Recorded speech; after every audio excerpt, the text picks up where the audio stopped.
Welcome to Take Action Tuesday. Rob and I like to join members of our Facebook group and talk about they can do in the coming week. Rob, where are you? Hey there, Nalini. I am in Osterville Village, part of Barnstable, the town of Barnstable, That's and Massachusetts. I have two tennis courts here that are used as two pickleball courts.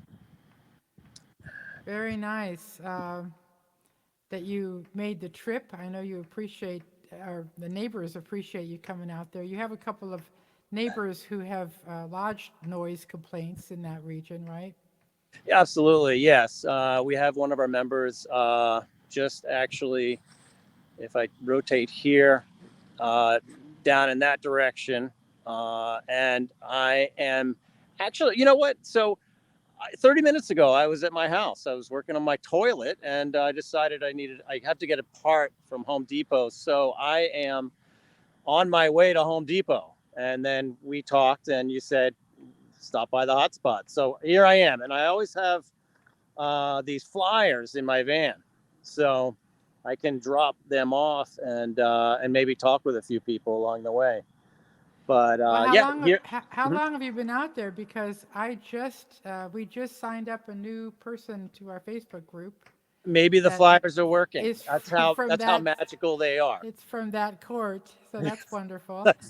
No, that would be great. To Yeah. Well, there's more homes right behind you, I see. yes, absolutely. No, it's a densely populated neighborhood, and uh, and there have been complaints coming from these courts. And I look at it's interesting. Look at this big brick wall behind me, mhm. and maybe it's the sounds just bouncing right off that huge, large wall and into the neighborhood. So that could be a factor as well. Yeah, because the sound or the energy burst that comes out of the impulsive noise travels very differently than the ambient noise. And it takes a professional sound engineer to actually determine what is the reflective surface. Which direction is the court facing?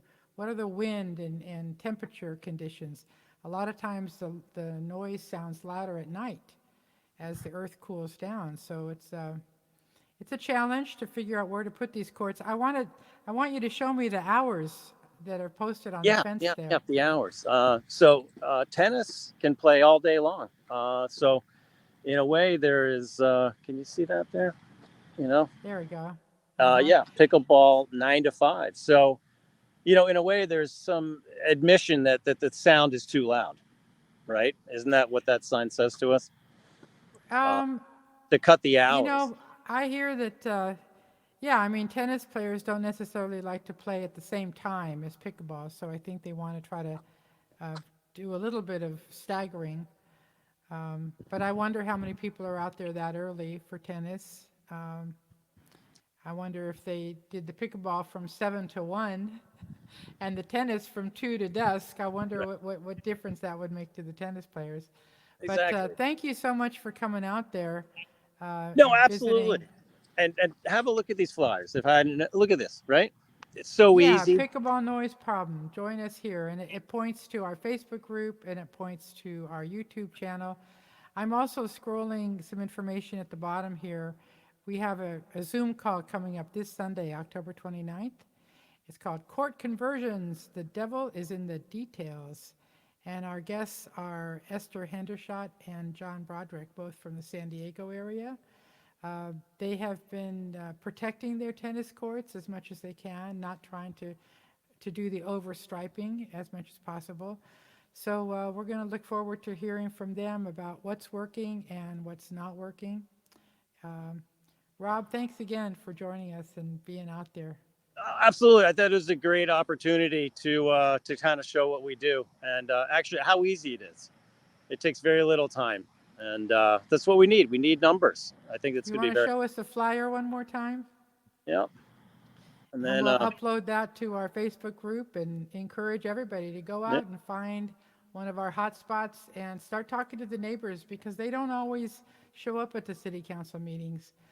Some people are homebound, other people are have given up the fight, and we also hear about people who have moved. and So this if is you what I can, hear. where have you been? I can't believe it. This is horrible. Thank you so much. It's usually it's a great, always a great conversation, and really uplifting, honestly. Thank you, Rob.